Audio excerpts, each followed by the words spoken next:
It's the greatest podcast in the history of the world. It goes high up and under the full 40. Becky's taken a ripper! He has a bounce, he crosses 50, he pins the ears back, and he drills the goal!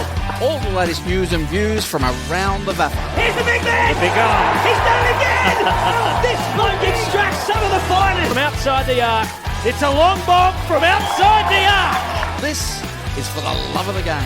You can tweet that and hashtag it bloody good.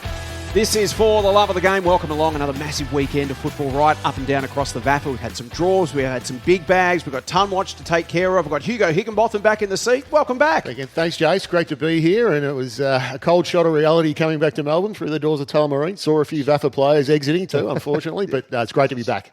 Matty, you were down at Fortress Brighton on the weekend with Hugo. We'll get to that shortly, but the twists and turns keep happening in Premier Men's. No, never a dull moment in Premier Men's. It was another great weekend of footy. Some really big results now. The run home has begun. 1 down, 6 to go.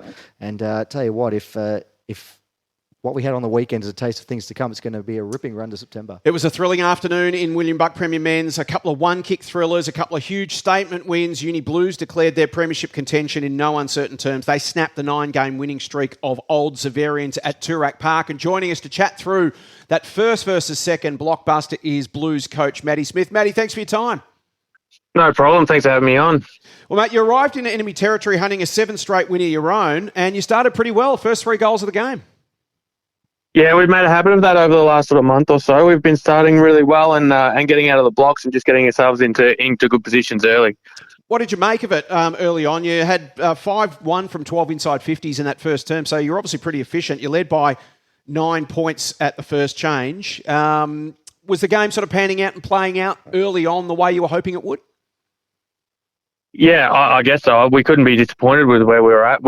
Initially, our focus was on at the contest and making sure that we were breaking up their handball chains because we know that they're pretty clean and slick coming out of stoppage, and if you let them run the way they want, they're pretty hard to stop. So we felt like we were able to disrupt that, and then we were really quick at getting that ball forward, knowing that we were probably going to stretch them down back a little bit with our height. So it panned out really well. The second term proved to be decisive. You took control on the scoreboard, and it was largely through your intercept game. It allowed you to continually turn Zabs back. They struggled to sort of link up and hit targets by foot, which is generally one of their strengths. And your ability to force turnovers, 10 intercept marks to 4 for the quarter, and then counter-attack was really telling. It prevented them from taking a single mark inside 50, which again is one of their great strengths. You took 5 yourself and kicked 4 from marks in that second quarter. It was a really impressive term of footy. Yeah, it was. And again, it was just off the learnings from the first quarter. I think we did everything that we wanted to in the first quarter, but we were probably just a little bit slow, even though it was quick still in the first quarter and going forward. There was opportunities where we could have gone forward and stretched them quicker than what we did, and we just tried to force an extra handball or an extra kick, and we just straightened up a little bit, and we went forward a lot quicker, and our forwards were just dangerous across the board. So we had plenty of representation. Obviously, we got the 2 bigs that are always down there, but then we had Mo popping up and Lordy and those in Towner, obviously, that we just had to stretch them and just give them more opportunity.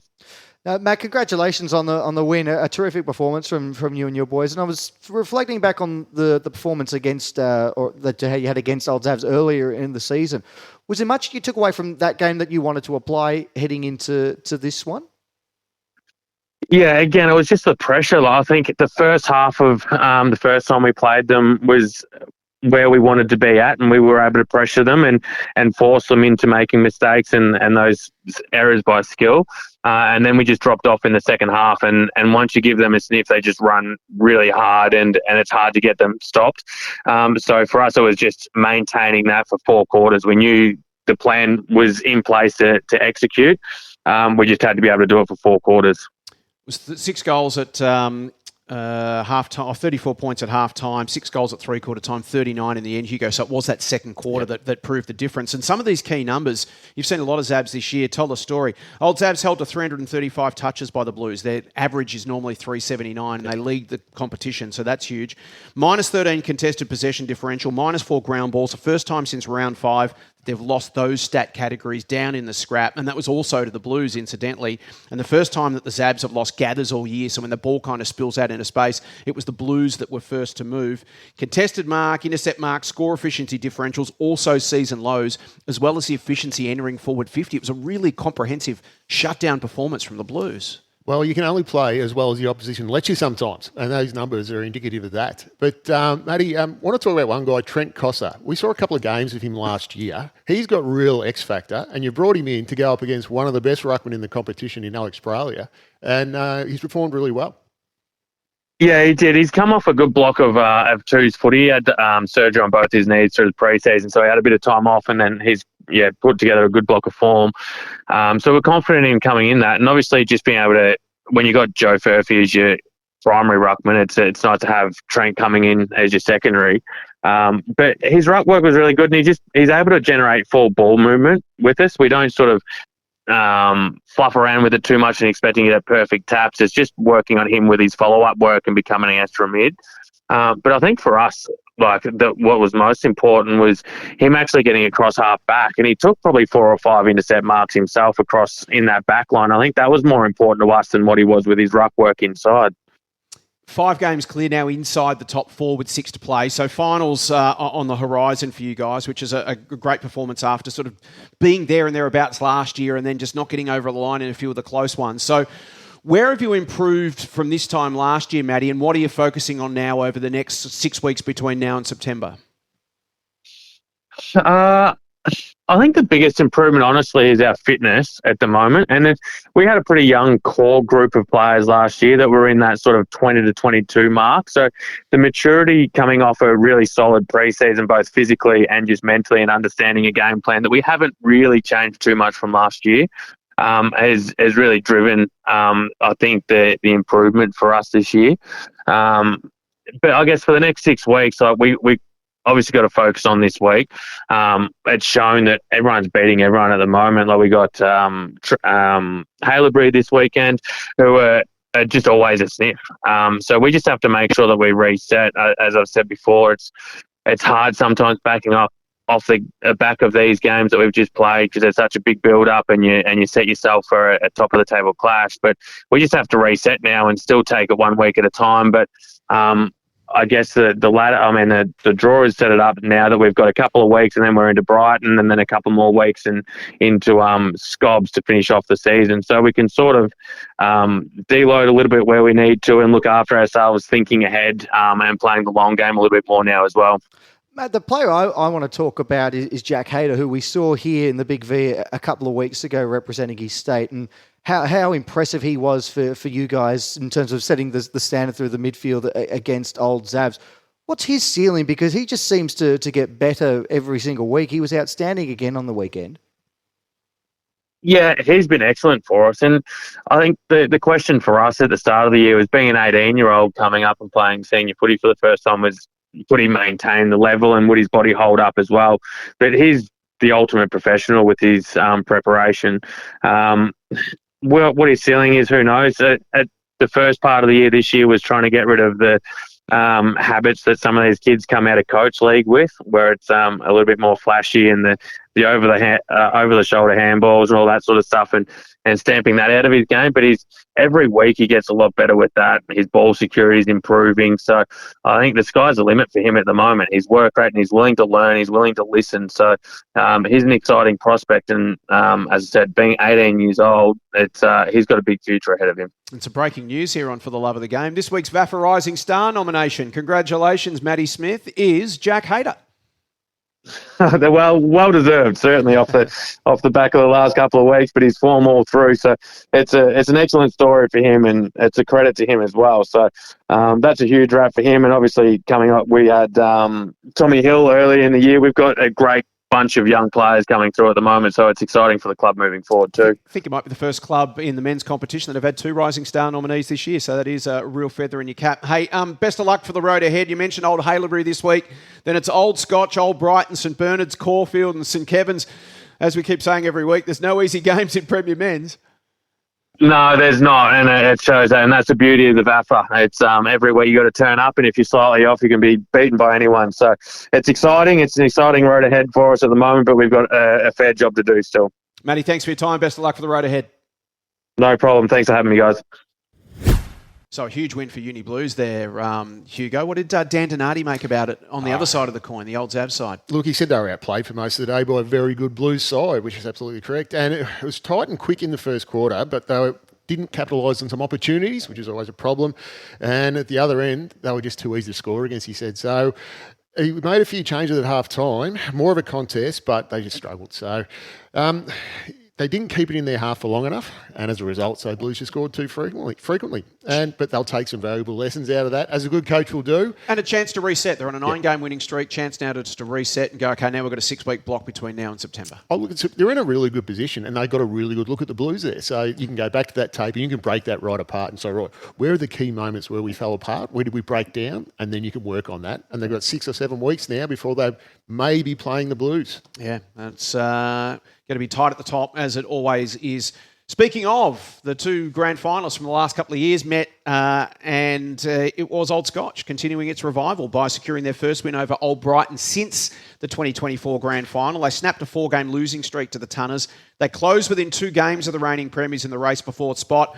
The hosts, the Tunners, had the better of the opening term. They controlled possession, 31 uncontested marks to 17, and prevented the Cards from getting into that uncontested game that we know Old Scotch like to play. It was 2-4 to 1-2. It was Brighton by 8 points at the first change. But then suddenly the script flipped and the Cards got on top around the contest themselves. They then forced the Tunners into error through the middle of the ground. 19 midfield turnovers for Brighton in that second quarter, which is something we don't see from the Tunners often, albeit a very different looking lineup to what we're used to seeing for the Tunners. The result, therefore, was 19 inside 50s to 5. The Cardinals way in that second term. They cashed in. They kicked 6 goals for and led by 32 points at the main break. They actually held Old Brighton scoreless. It was their first scoreless quarter at home since round 17 of 2024. So they expected a third quarter response from the Tunners, and it came. They muscled up on the inside. They got their own intercept game going, kicked the first 2 goals of the term, got within 20 points. But the Cardinals refused to buckle. They kicked 2 of the last 3 goals. They were still 22 points up at the last change. And then Scotch, a couple of steadiers early in the last quarter. Debutant Will Verge, Henry Brown opened up a commanding 34-point lead, snuffed out any hopes of a late charge. In the end, the Cards by 35 points, their 4th win in their last 5 starts. You 2 gentlemen were there. How much of it was Cardinals being great? How much of it was Old Brighton being a little off? Look, there was an element of Old Brighton being undermanned. So you can see just a breakdown in not a 100% clear game plan as they have had. So if you fall down in one area, it's hard to bounce back from that. Their back line was under siege, and they just couldn't get it out past halfway. So it was always you were waiting, and Scotch were pouncing on that. But look, in the first quarter, it was just mistake after mistake from both sides, I think, settling. Look, the ground was never been in better condition for this time of year. There was no wind at all. Matty, you were getting sunburned. Yes. it was basically, the game was played on its merits, but Brighton had 9 changes coming into this game. Yep. So you've only got what you've got. But, Campbell Tweedy played full forward, played in the ruck. He gave his heart for that team that day, but they were just that undermanned in that respect. And Scotch's form is starting to hold up. We're starting to see a little bit of that Scotch formula that they have had.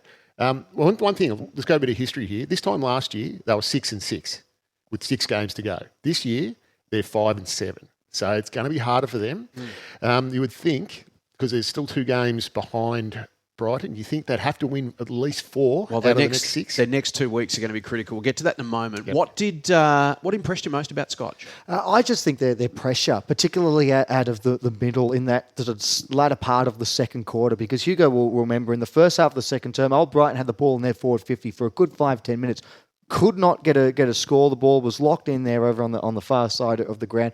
Couldn't get it away, and then Old Scotch were able to get it inside 50, got a goal, and from there they were totally dominant. They kicked 6 goals in the quarter. There was some great moments from some of their star players, and the exclamation point was Will Clark kicking goal from long range on the halftime siren, and that just about rubber stamped their dominance. And to be fair to Old Scotch, they also made about 5 changes coming into the match, so it's not like they went in with a completely settled lineup. They had a few changes that they had to make as well. But they were just outstanding. Their pressure, their ball movement, they just forced it at every opportunity. And there were some really good players in that forward line. Quinn Spencer had a very good game up forward. Angus Jones is one. I know our former co-host Paddy said away macking is going to take the mark of the millennium one day. If we're ranking them, Angus Jones is a bit of a dark horse. He's going to hold on to one day. It's going to be an absolutely incredible mark. Charlie Cormack was our player of the game. He was immense down back, just picked off everything. So they were just such a well-balanced team right throughout the afternoon, Old Scotch. And you would not want to face them on the run-in because it feels like they've got things clicking together. They've got it all together now. And that was a huge game for them because if Old Brighton win that one, Old Scotch are 4 games off the top 4 with 6 to go, and it's just about done. Yep. Now they're only 2 games away. They're in form, coming home with a wet sail. Who knows? They might be able to do it again, Jace. They're going to need to be, Hugo, their next 2 weeks, St Kevin's at home, Uni Blues away. So that's going to stress test them even further. Look, if they win those 2, you'd say they're a very good chance of making finals. If they win 1 out of the 2, there's still a chance. But if they drop both of those, then I would say that's probably the season done there. If they deserve to make finals, they'll win these 2 games. Yeah, that's a fair way of putting it. How far are they off their best lineup then, do you think? Obviously, Tarrant. He improves that forward line a little bit. There'd probably be 3 or 4 players, I would think. But one player we've got to mention too was vice captain Henry Brown. Yeah, he was a 4-quarter performer. I mean, Charlie McIsaac, he just racks up intercept marks. Charlie Cormack, sorry. He just racks up intercept marks for fun, and he gets the showcase. But Henry Brown, he's at the bottom of the pack player. You can see why he's a leader there too. So he led really well. They're back to that was a consistent almost 3.5-quarter performance. I think there's still a little bit of improvement there, but much improved on what we've seen previously. And they might have found another one in Will Verge. Yeah, as a ruckman who was aggressive around the ground, I think it's fair to say. But what he's able to do is he frees up Will Clark, who could spend a bit more time up forward now, and he's as dangerous a target inside 50 as you get in the competition. So Old Brighton currently sit 2 games now ahead of Old Scotch and Caulfield, but with a hefty percentage, like we're talking 30% ahead of them. So basically 3 games clear. But Old Brighton have got Old Trinity away, then they've got Old Zabs away, then they've got Uni Blues at home and Old Haileybury at home. Gee, this Trinity game this week and the 4 points from that, they're critical. Drop this, they could easily lose to Zabs and Blues the way things are going just on form, and suddenly you're looking at Old Brighton having lost maybe 4 in a row. Yeah, unheard of. I know there's still a few weeks away from players coming back as well, so we'll probably see a pretty similar lineup this weekend. So it does make an interesting contest, and it is away as well. It's up there at Trinity's home ground, so very, very interesting. Could have been even riskier for Old Brighton if Caulfield Grammarians had been able to hang on against St Kevin's. St Kevin's trailed Caulfield by 20 points entering time on in the final term before unleashing a withering burst that kicked 4 goals in 5.5 minutes. They stole the 4 points in a thriller at St Kevin's College. Scob dominated the inside game early. They had 15 clearances to 6 in the opening term, but the Fields able to force them into turnover and then capitalise. So they kicked 3 goals from St Kevin's turnovers and led by 9 points at the first change. Second term, almost the complete opposite. Caulfield won the inside ball, but they turned it over between the arcs. Scob punished them the other way. They kicked 4 goals to 1 and went from 9 points down to 10 points up at half-time. Third term kind of balanced itself out. It was even. It was high pressure. Caulfield working just a little bit harder without the ball, 17 tackles to 7, and managed to get their noses in front via a late handball chain that released Archie Luffnan to kick a goal, put them up by 2 points at 3/4 time. Tom Jock struck first to give the lead back to St Kevin's early in the final term. Back-to-back goals to DeBose and Wilson. So suddenly the Fields are 8 points up, 7 minutes in. 10 minutes without a goal. Caulfield then kicked 2 in 90 seconds. They're out to 20 points up. Surely that's the game entering time on. But then Hugo Goodsides just find another gear when they need to. They flip the game on their heads at St Kevin's. They owned the football. They kicked 4 goals in 5.5 minutes. Got within a couple of points, and then Jack Bank, who was best on the ground, put them back in front at the 26-minute mark. Try as they might, Caulfield couldn't find the winner. 4 minutes later, St Kevin's out of jail. What a 3-point win this was. Yeah, I think they're doing this too often now, St Kevin's. They just come home with a wet sail. They're very strong, but I think that comes down to experience as well. Like you look at Caulfield, we know they're a younger side, so that's an inexperience, and this is an experience and a confidence too. And their system and format, it was a little bit slow at the start, and I self-admit I was very hard on them early, but geez, they're putting together a good body of work. Like, that was probably a scalp that Caulfield needed to take. Yeah. But it shows they can. That's fell over at the and that's the thing. I mean, it's sort of been the story of the season to an extent. They're so gritty. They hang in. They served it up to St Kevin's, and as you say, they did everything but beat them. But the reality is they still only sit one game clear of the drop zone. Yep.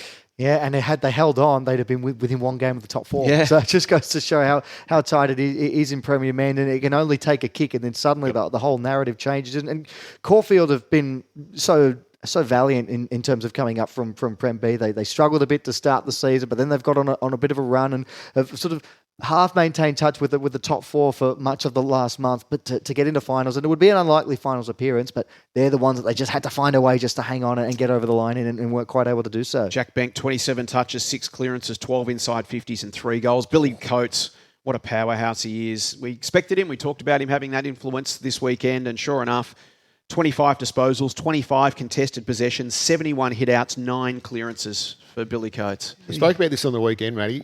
I think he's going to go really well in the Woodrow Medal this year. I think he's been a very consistent performer for St Kevin's. I mean, you can't miss the man on the ground. He's huge. He's huge. And he's with his skins cap on, looking extremely awkward and unimpressed. But, he's very influential on the ground. I mean, he's also can play a key lockdown defender's role when they need to. So he's a dynamic player. Well, that's how he started the season, opening game of the season. You'll remember at TH King Oval, he played down back. He's clearly his best position is in the ruck. And I mean, when you're producing numbers like that, 71 hit-outs, 9 clearances, that's a dominant display. And you may be right, Hugo, if he continues on that sort of form, it'll be quite interesting. He got 3 votes on our match of the day a couple of weeks ago when we gave him the skins cap. A couple of Kaczynski kicked 7 and he still didn't get the 3 votes either. No, quite second half. Quite second half already. So St Kevin's massive game, as we mentioned, against Old Scotch coming up this weekend for Caulfield. Well, really the next 3 weeks, Hugo, might determine which race they find themselves in. Are they in the finals race or the relegation race? Because they've got Uni Blacks at home, Old Trinity away, St Bernard's away. So 3 games they would look at and go, you know what, they're winnable. We bank these, we're still in the finals mix. But if we drop a couple of them, suddenly we're looking over our shoulder. Yeah, definitely. So with that loss on the weekend, they can't be down on themselves about that coming into next week. They can't be flat. They've got to take some real momentum out of that game because, like we said, last kick of the day, and they were doing a massive scalp. So they've got to take some confidence out of that. And it's a hard message to give to the players, but they need to really bring that momentum that got them into that situation, into this game with the Blacks this week, because I think this is a pivotal one for them in that race that we're talking about. They want to get away from that drop zone and sort of focus on, or we want to try and have a run at the finals here. So it's an important game. The other thriller of the afternoon was at Princes Park. Old Haileybury came from 15 points down at three-quarter time to score a 5-point win over Old Trinity. Critical game, massively consequential come season's end in this relegation race. And the Tees had led it at all of the first 3 changes. They owned the Sharon in the opening term. They had 103 touches to 56. But as we've often seen this year, Hugo, they didn't convert that weight of possession into a massive territorial advantage. Inside 50s were only 16 to 12.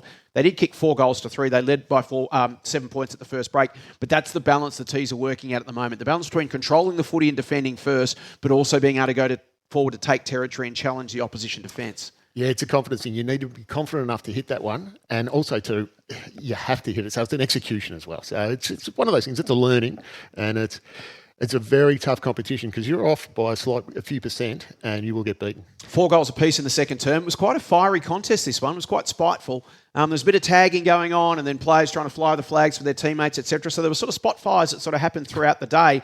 It was the Tees with a hard-fought 6-point lead at half-time. Opened up a little bit in the third term. Some free-flowing footy. Trinity largely controlled the outside. They kicked 3 goals in 9 minutes. Got out to 20 points in front midway through the quarter. The Bloods kicked a couple of crucial goals just to keep in touch. Tees kicked a couple more of their own. And at three-quarter time, it was Trinity by 15 points. But we've seen it a number of times this year, Matty. Old Haileybury, particularly at home in front of that home crowd, they can get on a bit of a roll in the last quarter and come rumbling home. And it took a little while coming. Archie Harrop kicked the first goal of the final term 11 minutes in. That got it back to 1 straight kick. Jack Kennedy and Charlie Harrop.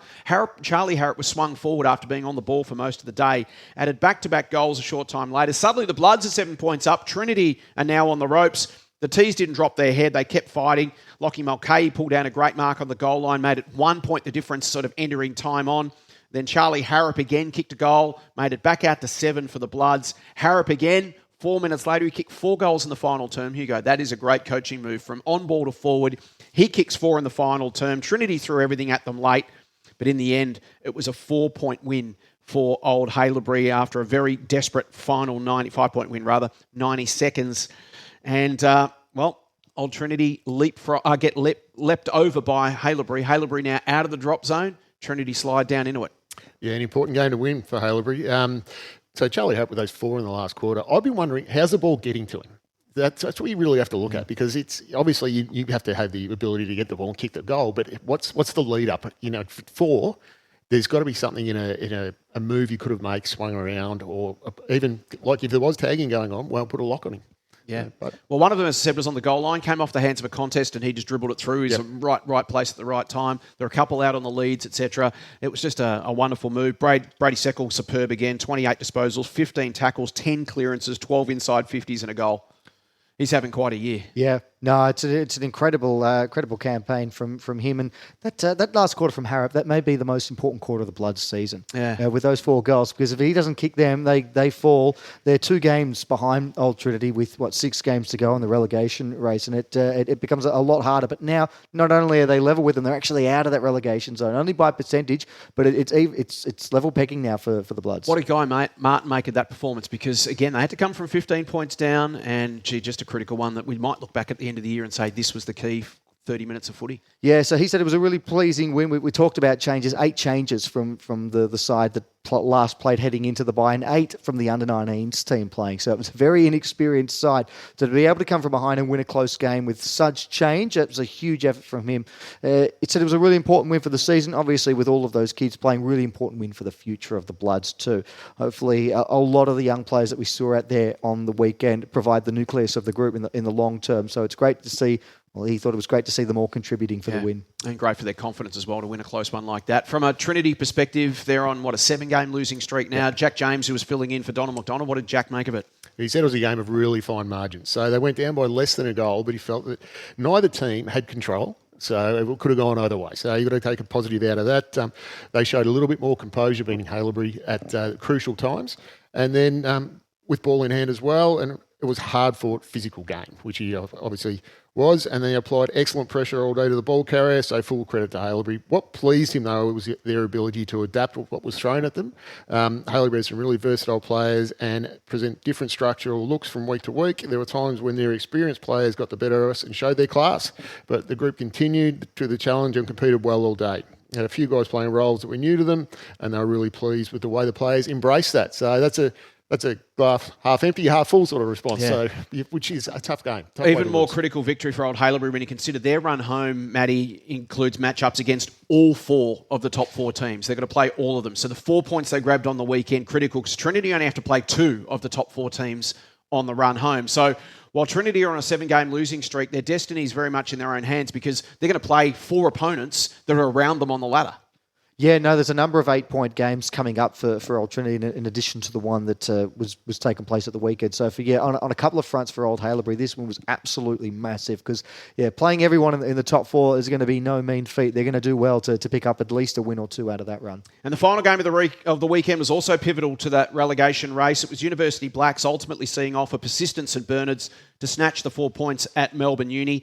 The teams evenly matched in the opening term. Snowdogs rather won more of the inside ball, but then some extra turnovers saw them 7 points down at quarter time after the Blacks punished those. The Dogs got in front in the possession battle in the second term. They took control in the air as well and managed to hit their targets inside 50, but it was the Blacks in the second quarter that sort of stood up to that challenge. It was 3 goals apiece, and it was the Blacks by 7 points at half-time. The arm wrestle continued into the third term. Blacks won possession and territory, but kicked 2-6, while the Dogs added 3-2 from fewer opportunities to get within a kick at the last change. It was the Blacks by 5 points as they headed for home. And that final term was going to be tense with so much on the line. Neither team could wriggle free of the other in the early going. The Dogs came up with the all-important first goal, a quick transition from halfback Matty Watson, nailed the finish to make it a 1-point game 7 minutes in. The Blacks didn't panic. They went from deep in the forward pocket to the goal line when Achilles Panopoulos got a 50-metre penalty and got back out to 7 points. Harvey Driscoll kicked a goal 3 minutes after that. They had a 13-point lead with 12 minutes gone. The Dogs kept coming. They got back within single digits again, and it was still 7 points approaching the 30-minute mark of the last quarter, but then a crucial turnover launched deep to the top of the square. Tom Sinclair rose up in the middle of the pack, took the grab and sealed the result. So in the end, a goal to Hugh Curnow after the siren made it 19 points, but it was a much closer game than 19 points. It was really a one-kick game for most of the afternoon. And the Blacks back on the winners list. their 4th win of the season. They stay clear of the drop zone. They're 14.5% ahead of 9th place Old Trinity. Still even on points, but 14.5% clear on percentage. So they're within 3 games of the top 4. Final's still mathematically possible, but right now, priority 1, you'd think, for the Blacks, Matty. See off the challenges below them, clear the relegation race. They can leapfrog the fields. It's a huge game this weekend. I think that's the game, your SEN match of the day this weekend. Caulfield and the Blacks. That's going to be an enormous clash. No, absolutely a significant one for both teams and their aspirations of 2026, and a really important win for the Blacks too, just to keep pace with Old Haileybury and Old Trinity. As we say, they're all level on 4 wins now. They drop this game against St Bernard's. They find themselves in the relegation race. And conversely, for St Bernard's, it gives them a bit of hope in climbing out. But now, Hugo, they're 2 games behind that team, that group of 3. Yeah, Blacks need to do some work on their percentage if they want to stay away from that relegation zone. So they've got a hard run coming up as well. So this game this weekend, I mean, it's so important in the context. They just need to focus on this weekend, build for that, put their best foot forward, and at Caulfield as well. Tough ground to play at, tough ground to call at, Matty. We know that. But and I think the possibility of some rain this weekend, which makes it even slipperier. So it's an interesting contest. Credit to Sam Conway. We're talking about Ruckman and their dominance. Sam Conway's final term in that close game on the weekend. He had 12 disposals, 10 of those contested, 18 hit-outs and 9 clearances in the final term. 9 in the final quarter. That's against Matthew Sorrow as well. Yeah. Matthew Sorrow is one of the strongest. Well, he ended up with 23 touches, 70 hit-outs and 16 clearances for the afternoon. That's a huge game. It's a phenomenal performance. He's an incredible player, isn't he, Sam Conway? he When he takes the game by the throat, he has a huge impact. So St Bernard's, as we mentioned, the numbers suggest they probably need to win at least 3 of their last 6 to avoid relegation, Hugo. They've got 3 games against teams outside the top 4.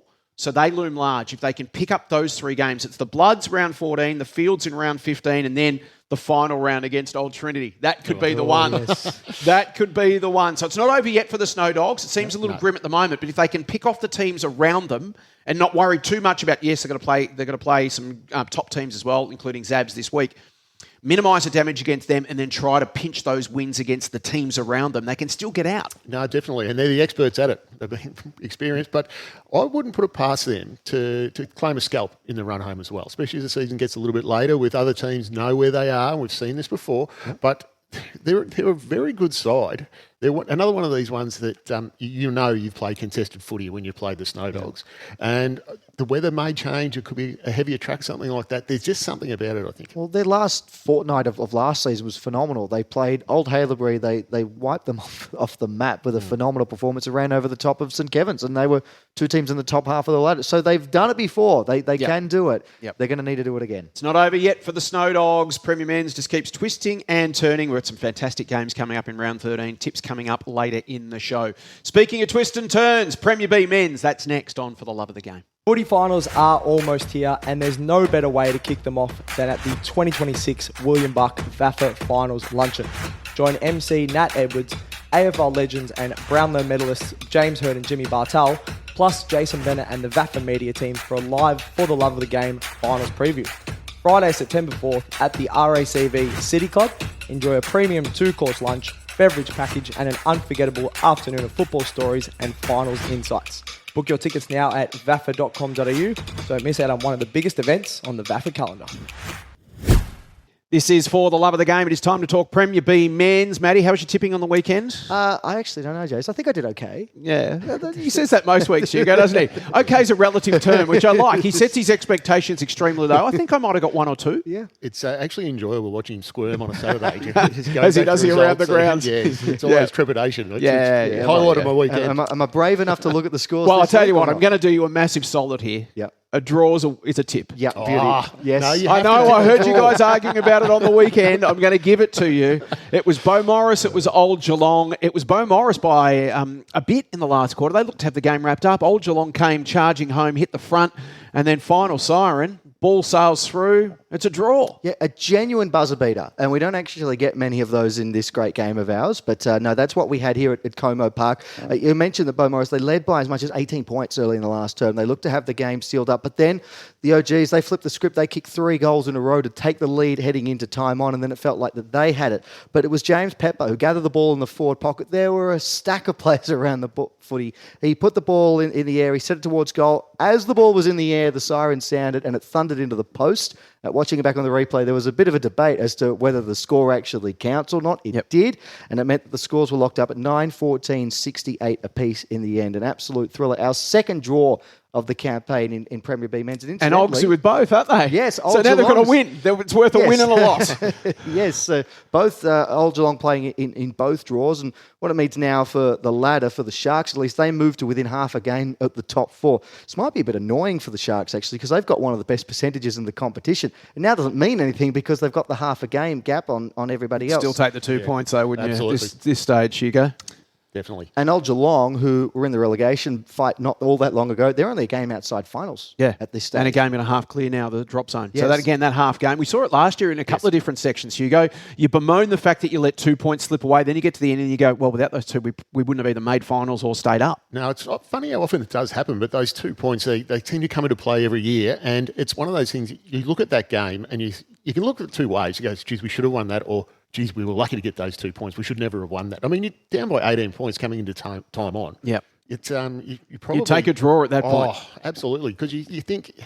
One, you think you shouldn't lose from that situation, but football now is such a momentum beast that once a side gets on a roll like that, and just think about Como Park, that's massive. So there is space there. So I wonder if that had a thing to do with that, where you can get out to space so you can retain possession, and then once that momentum's going... And the coaching's not involved in there because the players are on the ground. You can't make any moves in those last couple of minutes. You can't virtually do anything. So it's a good thing. And you watch that momentum will carry through to next week. Yeah. And both coaches had mixed emotions after the game. Josh Burke of Bo Morris, he thought that the first half was really strong, but they didn't have the opportunities to then take their opportunities to really put the game to bed. And they got a little bit lucky at the end, falling behind late, but then finding that point through Pepper. And Nick Dixon of Old Geelong said it was a tale of two halves. He thought they were pretty average in the first half, was really pleased with the way they were able to get back into the game and then get in front, but by the same token, was disappointed with the fact that once they got in front, they had the momentum, but they weren't able to see it out and claim the 4 points. So 2 points gained in some respects and 2 points lost in another. It was a really even game, obviously, at Como Park. Well, one of the games we were really interested in on the weekend was Ajax and Old Melburnians. Again, Ajax have been going great, but we know they're down a few players at the moment. Old Melburnians have been very hard to get a handle on all year. Their best football's been good enough to challenge everyone except collegians. Their worst footy's been bad enough to lose to everybody in the competition. But in the end, Old Melburnians 14-9-93 defeated Ajax 9-12-66, a 27-point away win for them. That's huge. Good kicking is good football, Hugo, Yes. and you're going to love this. The first 9 scores from OMs, all majors. Wow. 6 points. They were 9-zip-54 at one stage, and that proved to be the difference in the end. They were a little wayward after half-time, as we mentioned, the final score, 14-9-93, but set the game up with a devastating first half in front of goal, led by Jack Spargo, who kicked 6 goals for the OMs. And this was a genuine top 4 encounter. It propels the OMs into the top 4 now. As for Ajax, they're still in second spot, but it's not as strong a stranglehold as it was. It's only a few percent, isn't it? Now. Yeah. Only in that case now. And for James Burn, who was the OM's coach, he said they were really good in the contest, and that's where it started. They went hard at the ball right from the start. They were able to play the game in their half for long periods of time, which allowed them to set up well behind the ball. And obviously, when you're kicking 9 straight to start the game, you give yourself every chance of getting over the line. They're the team that obliterate your power rankings every week. OM's trying to find out where do they actually fit in this scheme of things. Are they a top 4 team, do you think? Are they a finals? Are they headed for September? I think they're definitely in the mix. I think they're definitely in the mix. And there's probably... there's 9 teams in the mix. There's 9 teams that are in the mix. I know they had a bit of a slow start to the season, but I reckon if we factor in just... if we exclude the opening month and look at the form sits, I reckon they'd be one of the top 2 or 3 teams in the competition alongside probably Collegians and Ajax at this point. So I would think on extended form, they would have to be right up there as one of the better teams in the competition. But it is so tight that, if one bad week and the whole script could change again. There's something interesting about that game, Matty. At quarter time, they're up by 14 points, but they had one less scoring shot. So there's scoreboard pressure right there, and then it just filtered through the rest of the game. And Ajax only kicked 66 points for the game, and Old Melburnians at half-time are already 63. So that's a dominant win, but it's off the back of scoreboard pressure. Yeah, and as you said, it lifts them from 7th to 4th. They lose that game, they're 7th. At the moment, they sit inside the top 4. That's how tight things are. Well, next week's very important. They want to keep that momentum going. So this is not just a one-off, because you can look back and say, Ajax had players out, or they were a bit flat that week, but you want to keep that consistent momentum, especially now. This is the important run now, this next 6 games. Old Geelong De La Salle, Old Carey. They're their next 3 games. Could be 3 wins or 3 losses. Who knows? It's hard to read. Hard to tip. I can tell you from experience. And Lockie Buzzard, he just said that they were too good in experience for them. He was very critical of his players. He said they were smashed at the contest. They outnumbered. They actually made the Jackers look like a C-grade side, is how he described it. So he gave full credit to James Byrne and what the OMs were doing, but they just couldn't get the game on their terms at any point, the Jackers. Speaking of impossible to pick, Old Carey, who came into the game on the weekend having lost 5 of their last 6, and then they got the job done over Williamstown. 16-13, 109, defeated the CYs 10-11, 71. This was a pivotal blitz during time on in the third term. This one, the final 10 minutes of the third quarter was what set it up. The CYs actually led at quarter time and half time, and heading into time on the third term, they still held a 4-point advantage against the Panthers. But Old Carey then kicked 3 goals in time on, and it broke the game open from there, and they went on to add critical percentage in the last term, 16-13, 109 to 10-11, 71. The 38-point win doesn't really do justice to how even the game was for over 2.5 quarters in this match. But for the Panthers, they now move to within a game of the top 4, and critically, a game and a half outside of the relegation zone. And for Williamstown, it puts them in a bit of a precarious position now. They're in last spot. They're 2.5 games clear from safety at this point. Yeah, well, that's it. Well, yeah, that's right. Well, if you factor in percentage, it's 2 games plus 17% that they sit behind. So effectively almost 3 games, which is going to make life difficult for them, Hugo. But it's sort of the story of CY's year. They've played great footy in patches, but as we've seen in some teams in other sections as well, just haven't quite been able to put it together for 4 quarters or enough of the 4 quarters to actually end up getting the points. And that sounds like that's what happened again on the weekend. And what happens is it becomes mentally draining for the players because they're always in the back of their mind. They're in a form slump. They haven't had a great run. Even though they were in front at half their last 8. And then they're just thinking, when's it going to happen? And if something goes wrong, and then just that confidence drains. So it's tough. It's hard to turn that around. Yeah, no, definitely. And for Contesoglu, who's the CY's coach, he sort of said that that's where it changed. It was for 2.5 quarters. It was really close. He thought it was a really good game, actually, up until the 20-minute mark of the third term. Then the Panthers just started to get stronger in the contested situation. They locked the ball in their forward half for the last 10 minutes of the third, hit the scoreboard, got the 3 goals, and that left the team deflated a bit at 3-quarter time. And then, as we sort of see in the last quarter, that's when it got away from them a bit, when they felt that the die had been cast, and Old Carey really cashed in.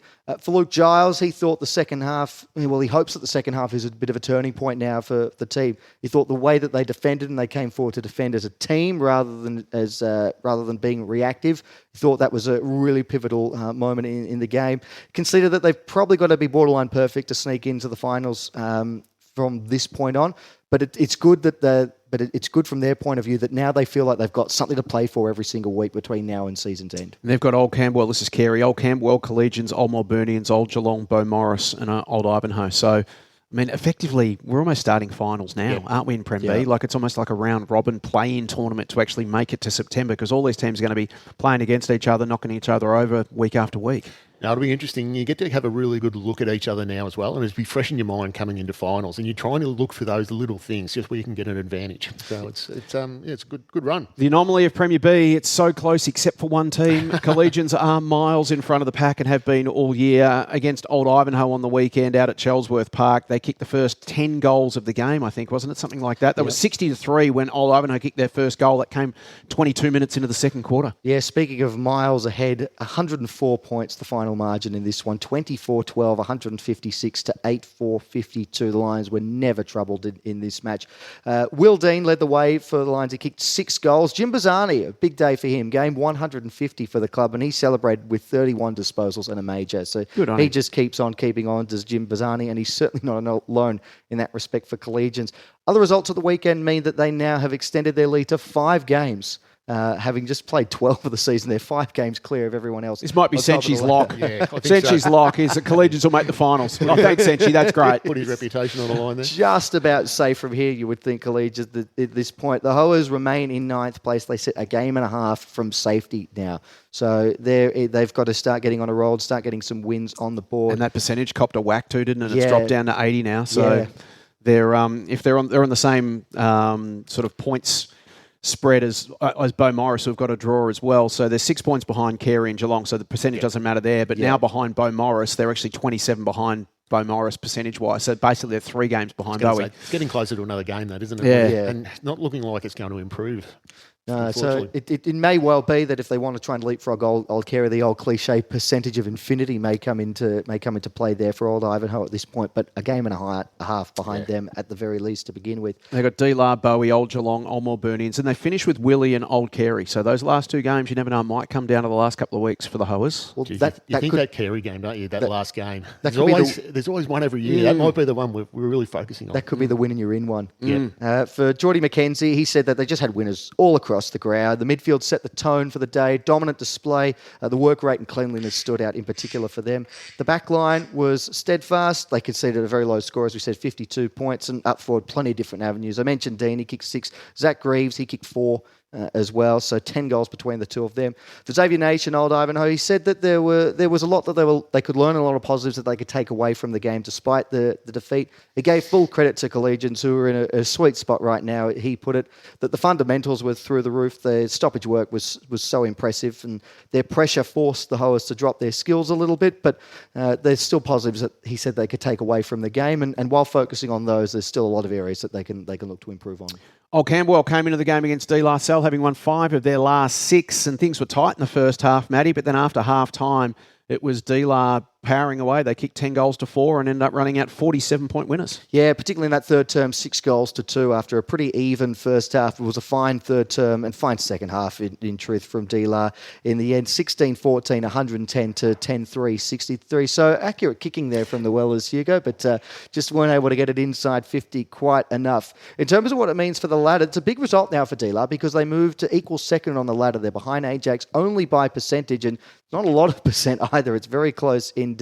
And they're up to third. The Wellers slide outside the top 4. They now sit in 5th spot. So the 47-point win has done a bit of damage to their percentage. So they move behind Old Melburnians as a result. Beaumaris half a game back on 22, Old Carey and Old Geelong on 20. So Old Geelong sit 8th, but they're only 1 game and 4% outside the top 4. No, that just gives you an indication on how close Prem B is, that we're on the final stretch and still you can be well in the bottom half of the table and still vying for finals. Does look like now there's a bit of a chasm between the top 8 and then the bottom 2 in that relegation fight. Now, that could all change within a week, given the nature of Prem B. But Old Ivanhoe sit a game and a half behind Old Geelong, and then Williamstown CYMS half a game behind the Hoers. So those two have got to get their skates on. They've probably got to pick up a few wins between now and season's end if they want to play catch-up. So much to play for in Premier B. Next up, we're going to talk Premier C. It was first versus second, and a massive result. We've got a special guest coming up next on For the Love of the Game. The VAFA Rising Star Award recognises the competition's most talented young players. Each week, the VAFA Rising Star Committee receives nominations for 1 male and 1 female player aged 20 years or under who played no more than 7 senior games before this season. Our overall season winners will be declared the VAFA Rising Stars for 2026. So if your club has a young gun making their mark, nominate them now at media@vafa.com.au. This is For the Love of the Game. It's time to talk Prem C men's, and all eyes on the weekend were on first versus second. It was Parkdale Vultures taking on Fitzroy. And joining us is the Vice-Captain of the Vultures, OLLY GREEN. Ollie, welcome. G'day guys, how are you? Oh, I'm going really well, mate. Let's talk through this game. First versus second, coming into it, obviously Fitzroy undefeated to that point of the year. What was the messaging leading into the game? Well, I was just talking a fair bit, our coach, about how they kind of, took control in round 2 when they played against us. So we just really wanted to make a kind of statement in Prem C and to Fitzroy that we can go up against these guys because they were undefeated. So make them, I guess, the hunted, and I thought that we did that well on the weekend. I'm here with Matty Donald and Hugo Higginbotham. They had you at the first 3 changes. It was 11 points at quarter time, 3 goals at half time, 9 points at 3/4 time. Did you kind of feel like you were chasing all day but managing to hang in?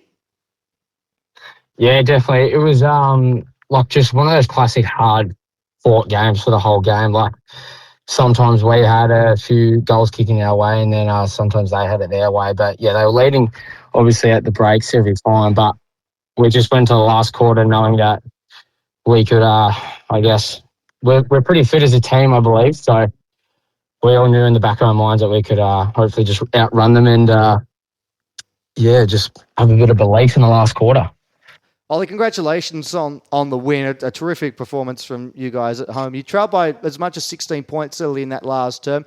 You mentioned that you think you're a pretty good side, that you're able to run them down. Was there anything else that you guys were really able to do quite well in that last phase of the game that got you over the line? Oh, definitely. I think I was talking to one of my mates yesterday about the game, and just the ability for all of us to know that I think we were just maybe a couple points up with like 5 minutes to go. So everyone was just making sure to have repeat stoppages and just contest first and keeping it in tight. So it was in their forward 50 with like a minute or 2 minutes to go, and I think we were all just saying, yeah, keep it tight, make sure to tackle, and yeah, it was a little bit nerve-wracking at the end, but no, everyone played their role to a T, which was perfect. So, Ollie, with a win like that, and you've had a chance to reflect, is there a lot of belief coming out of that from the group that on your day you can be the best? Yeah, definitely. And last year we were like 17-1 last year, so throughout the whole season we had a fair bit of belief then. But I think, yeah, going into, I guess, finals and 20 end of the season, we just need to believe that we can do it in finals as well. And belief and confidence can come in different ways, but I think we just got to be focused on a week-to-week basis and just go into every week like how we did against Fitzroy. So you sit now equal second, one game behind Fitzroy. You got Mazenod this week, who are also on 40 points. That's another blockbuster game. Gee, it's a tough fortnight, but if you can come through the other side unscathed, you're in a great position. Yeah, exactly. And Mazenod are a pretty good outfit.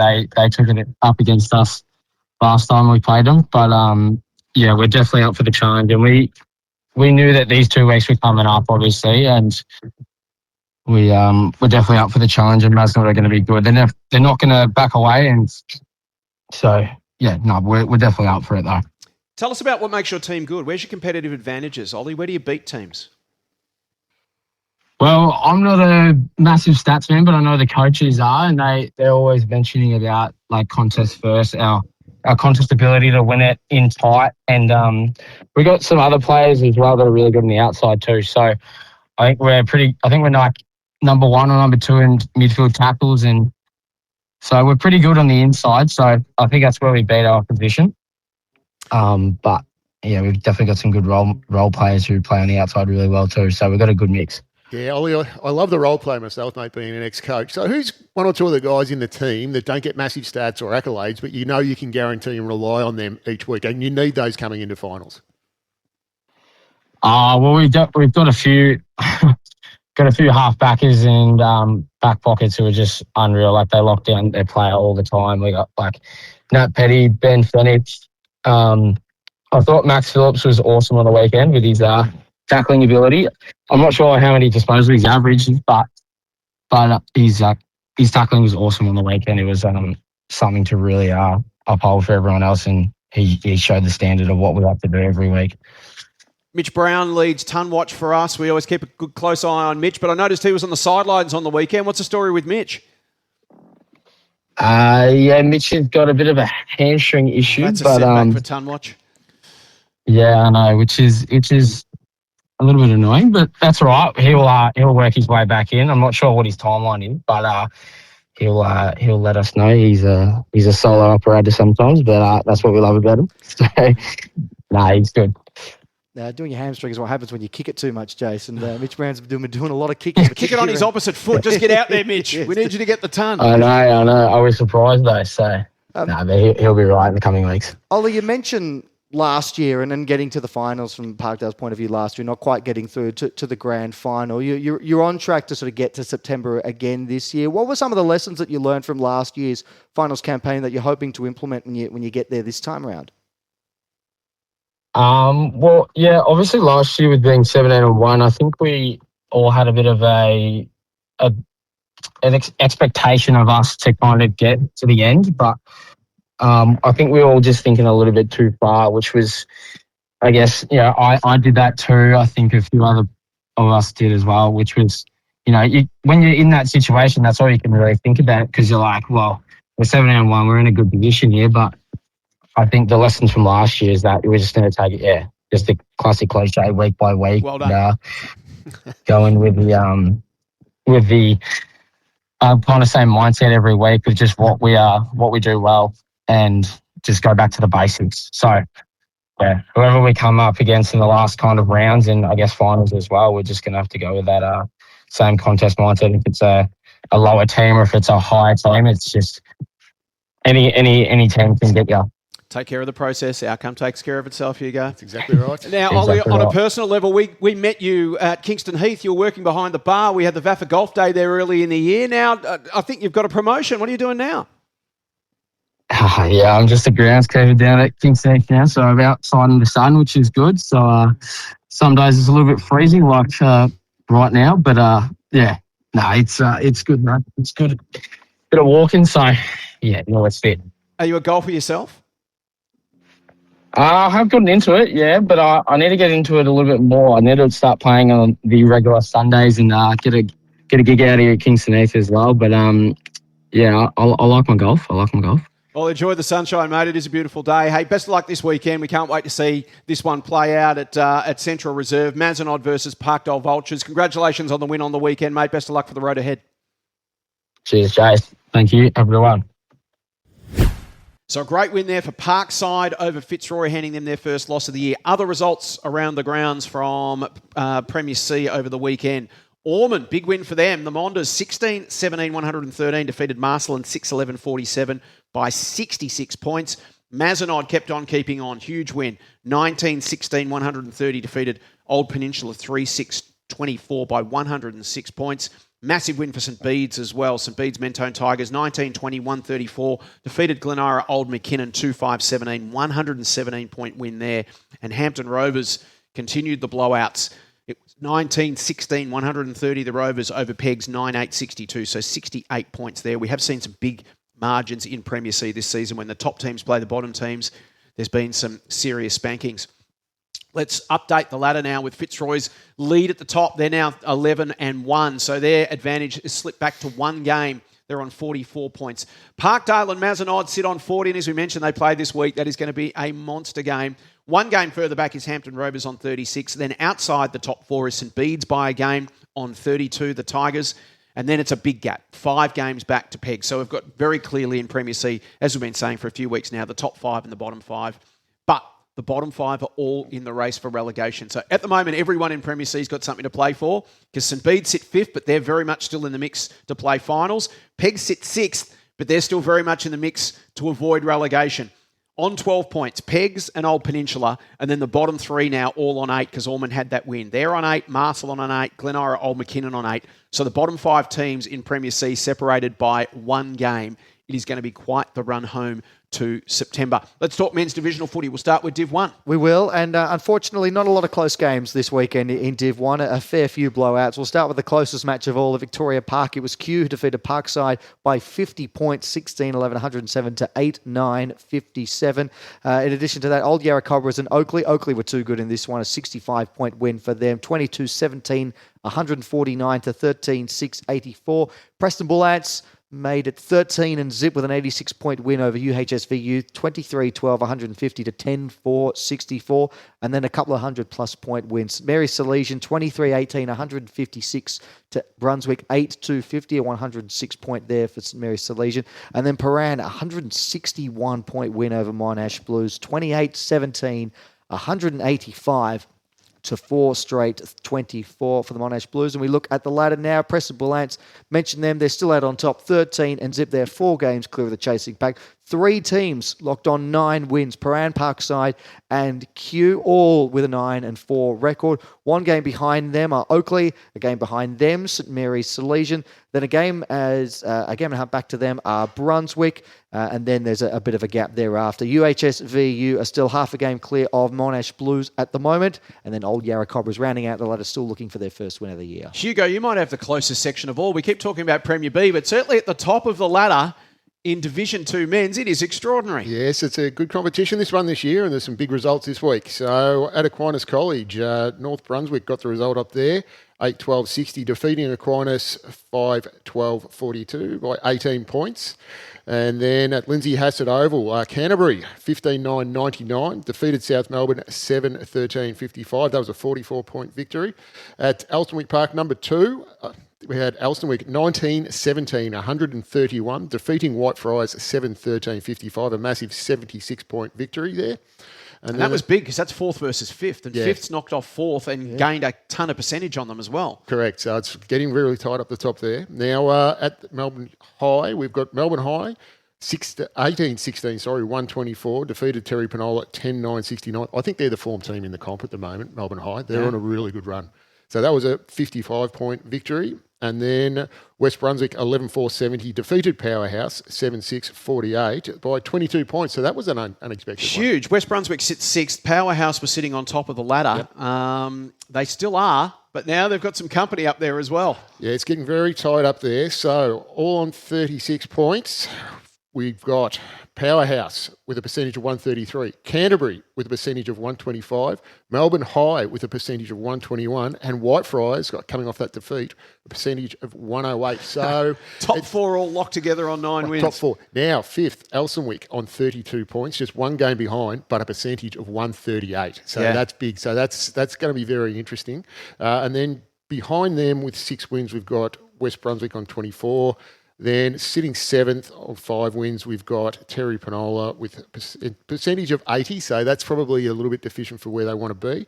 And then in 8th with 4 victories, we've got South Melbourne with another percentage of 85. Then 9th with 4 wins, we've got North Brunswick with a very low percentage, 74. And then Port Aquinas with 2 wins and their percentage of 58. So very tight at the top there. So a few things to play out in the coming weeks. It was round 14 of Division 3 men's, just the 2 games as always. Wattle Park 12-14, 86 defeated Richmond Central, 5-8, 38. 8-goal win there for the Animals. And then a monstering at Rathmines Road Reserve. Hawthorn 36-23, 239 defeated Albert Park 5-8, 38 by 201 points.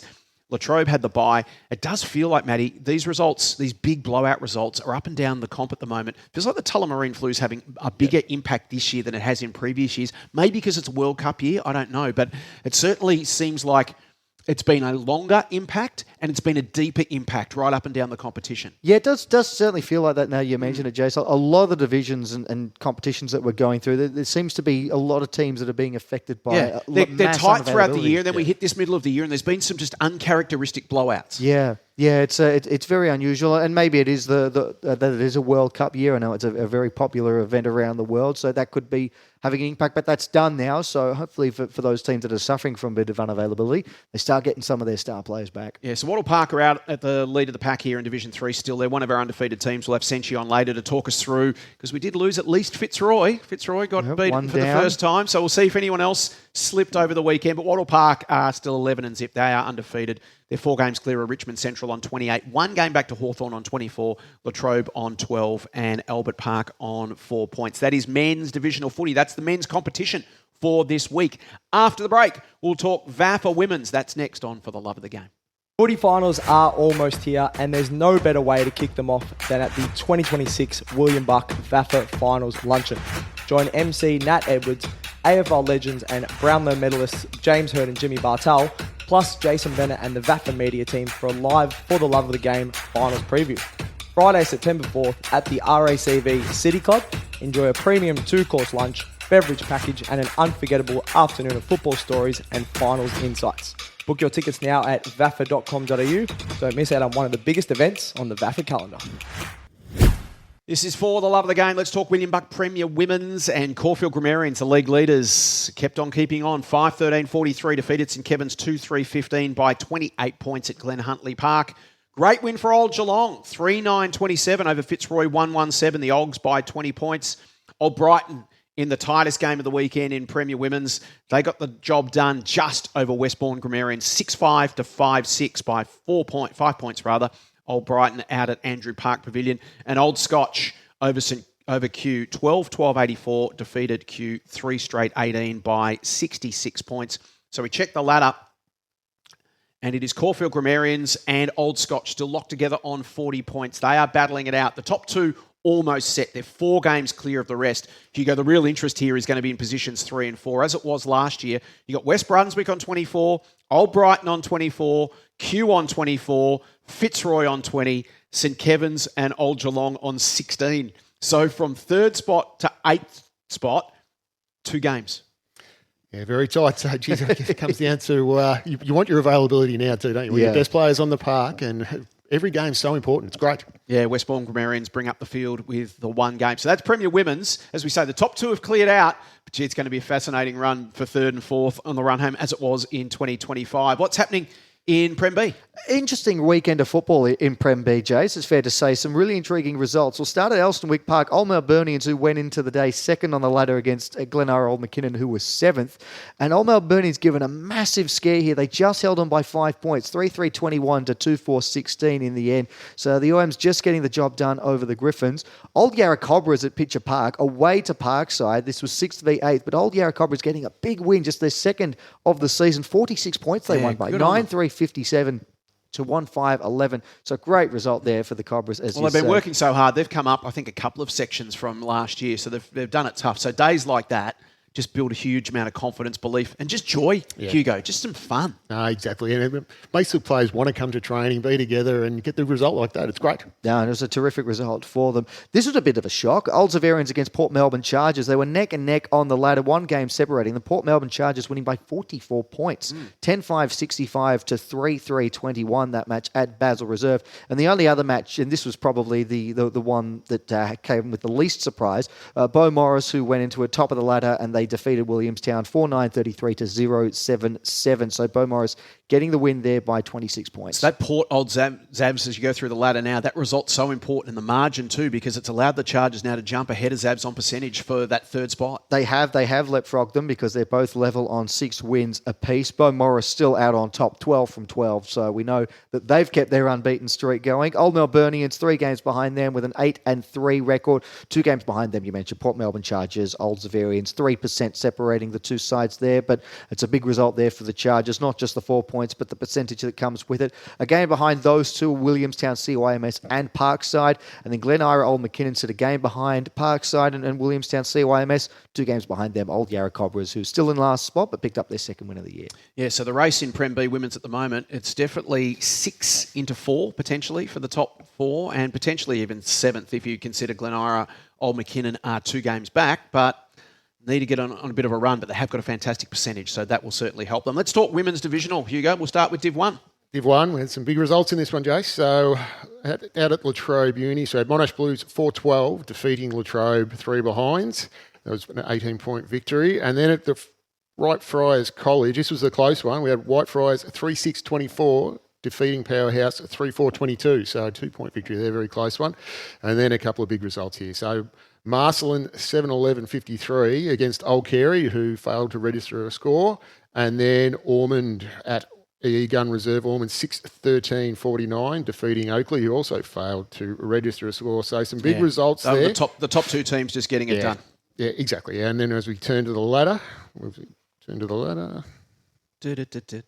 right. Here it comes. Hugo's determined to do this on his phone every week, everybody. He refuses to relent. No, that's right. I'm old school. No, we've got Marcelin out in front with 10 wins and a big percentage of 147. Ormond trailing them with 9 wins, sitting second, but a massive percentage of 271. So that's really big. And then we've got Powerhouse with 8 wins and a percentage of 197. In sitting fourth, we've got Monash, which is 7 wins, and they've got a percentage of 125. And then a little bit of a gap back to Whitefriars in fifth with 5 wins, then Old Carey in sixth with 4 wins, and then Oakley and Latrobe 7th and 8th, both with 2 wins. So reasonably tight at the top, but a bit of a break getting there in the ladder. So Division 2 women's. We mentioned Division 2 men's is tight at the top because you've got all these teams that are level. The top 4 are all level on points. Well, guess what? Division 2 women's, exactly the same as Division 2 men's. The top 4 teams now are all locked together on 32 points. Here's the results from the weekend. St Mary's Salesian 8-1-49, defeated MCC 2-10-22. So 9 scoring shots to 12. St Mary's had 3 less scoring shots and won by 27 points. 8-1 to 210. That's a day that just makes the MCC coach just goes home and kicks the cat. Richmond Central 3-8-26 defeated Beau Morris 2-2-14 by 12 points. Close one at Boss James. Hampton Rovers 4-3-27 got the job done again over an inaccurate UHS for you 2-9-21. So they had 11 shots to 7 and lost the game by a kick. And Old Camberwell 3-3-21 defeated DLAR 139 by 12 points. So we checked the ladder. And as I mentioned, top 4 teams in Division 2 women's all locked together on points.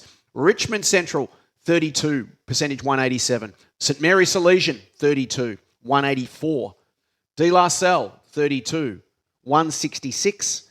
Camberwell 32, 154.7. So 4 excellent teams in Division 2.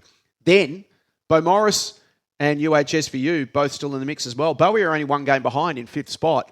UHSVU on 20 points, 1 game further back to MCC, 1 game further back to Hampton. So 32, 32, 32, 32, 28 and 20. Division 2 women's, that's going to the wire as well. There's a bit of a theme, I think, in Divisional Women's, Jace, because there's a 3-way tie for top in Div 3 too. We'll get to that in just a moment. We'll go through the scores because, again, a couple of narrow escapes for some sides on the weekend. Parkdale Vultures, who went into the day on top of the ladder against Caulfield Grammarians, who are sitting in the bottom half of the table. They won by 12 points, 5-2-32 to 3-2-20 at Glen Huntley Park. Old Yarra Cobras have only got 1 win to their name all season. They just fell short against Hawthorn, 2-2-14 to 1-2-8 at Coonung Reserve. So a very close escape there for Hawthorn. And then Old Haileybury getting the job done over the 2 Blue Lions. Paran Collegians 5-7-37 to 4-2-26 in the end at Princes Park. As we look at the ladder now, Parkdale, Old Haileybury and Hawthorn all level on 10 wins apiece. Percentage of the gap there, Parkdale's is still sitting at an impressive 520%. And then Old Haileybury and Hawthorn, their percentages sitting just over 200 at this point, so still reasonably strong. 4 games behind them. Paran Collegians at this point with a 6-6 record, and then 4 games behind them, Caulfield Grammarians with a 2-10 record, and then Old Yarra Cobras with just 1 win to their name for the season. Let's talk Div 4 women's. Div 4, so Bennett's Wood Reserve, Wattle Park, 4-4-28, defeated Albert Park, and that was a 28-point victory. And then at Rathmines, we had Canterbury, 5-8-38, defeating North Brunswick, 1-9. So that bad kicking again, 15. So they won by 22 points. And then at Gillen Oval, so we had Mazenod 3-5-23, defeating Brunswick 1 straight goal, 6 points. So that was a 17-point victory. And then we've got Old Zavs 86-54, defeating Fitzroy 1-1-7. So a massive 47-point victory there. And Aquinas, this was the big one there, 12-7-79, defeating the Muggers 1-8. That was a 71-point victory there. So some big results there as we turn to the ladder. And Wattle Park, so we've got sitting on 8-2 with a percentage of 147, and we've also got the scatter draw in there as well. So we've got Aquinas with 8 wins and a massive percentage of 241, just trailing by 1 game there. Mazenod with a huge percentage of 202 are on 32 points as well, sitting third. And then Old Zavs round out the 4 with 7-4 and a percentage of 145. Then Canterbury, we've got 6-6 and a percentage 103. The Muggers with 6-6 as well, percentage of 74. So that's nearly like another game there, that one. Yep. And then Albert Park with 4 wins, just in front of Brunswick with 4 wins by about, what have we got, about 12, 13 percentage points. And then Fitzroy with 4 wins, and then North Brunswick with 4 wins. So percentage there playing a big part in the bottom of the ladder. Division 5 women's, the top 7 teams, all still very much in the finals mix, and we had some tight results over the weekend, some really important ones as well. Monash Blues, who sat second last, defeated St Kevin's, who sat second. 3-1-19 to 2-2-14. Monash by 5 points. Huge win for the Blues over St Kevin's. And St Kevin's now lost top spot. They've dropped behind Preston Bull Ants because Preston Bull Ants 7-13-55 defeated Glenara Old McKinnon 3-1-19. The Bull Ants by 36 points. Big win for West Brunswick, 7-6-48 over South Melbourne, 1 behind, 47-point win there. Also a huge win for Elstonwick. Great weekend for the Wicks. Here you go. Yes, coming together down there. 17-11, 113 defeated D-La. Oh, this was the Hugo Higginbotham Cup. Yes. And it goes to Elstonwick, 113 to 1 straight 6. 107-point win of the Wicks. Olivia Powell, who's the coach of the women's team there, has done a fantastic job. She's really brought the group together, and I think she got a VAFA award this week for a coach. Yeah, congratulations. Well done. Does a really good job there. And Ormond, 8-6-54, defeated Parkside 3-5-23. So we take a look at that ladder, and it's Preston on 36 points. Now half a game ahead of St Kevin's on 34. Another half game to Elstonwick on 32. And then 2 teams on 24. Ormond in 4th, West Brunswick in 5th. Half a game back to Parkside in 6th. Another half a game back to South Melbourne in 7th. So South Melbourne sits 7th, but they're only 1 game out of the 4, albeit a massive percentage gap of 156. So they're basically 2 games out, and then you've got Glen Ira, Monash and DYLAN. That is the women's competition for this week. After the break, let's talk kids under 19. Senchi will join us. Lachie Moore will join us. We'll talk Holmesglen under 19 Premier next on For the Love of the Game. Looking for VAFA updates on the go?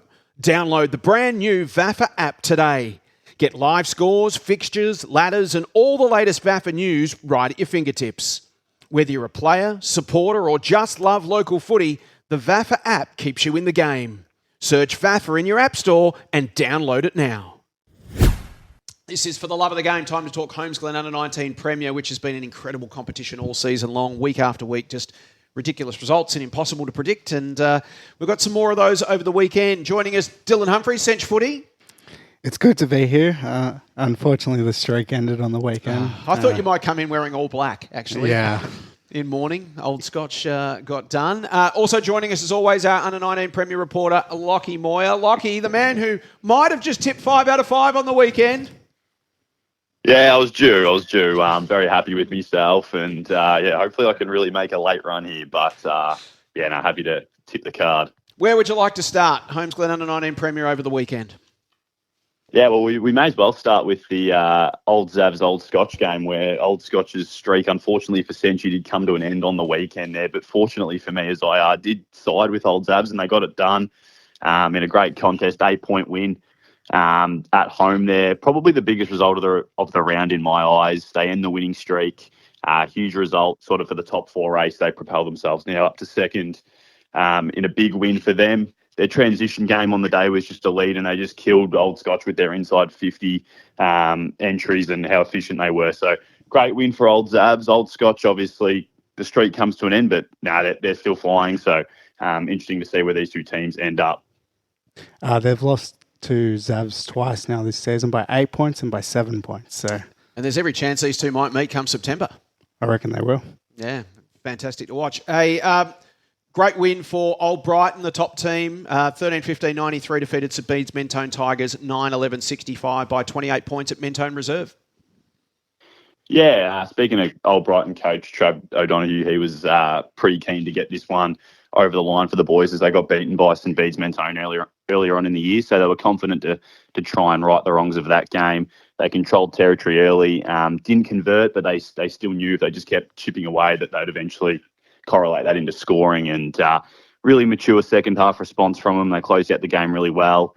For St Bede's, they were competitive for sort of 3 quarters, just couldn't capitalise on any of their really good looks inside 50. And unfortunately for them, Old Brighton just came out on top through their running game. So shout out to Angus Shepherdson through the midfield. He was superb, but yeah, Old Brighton just really starting to hum.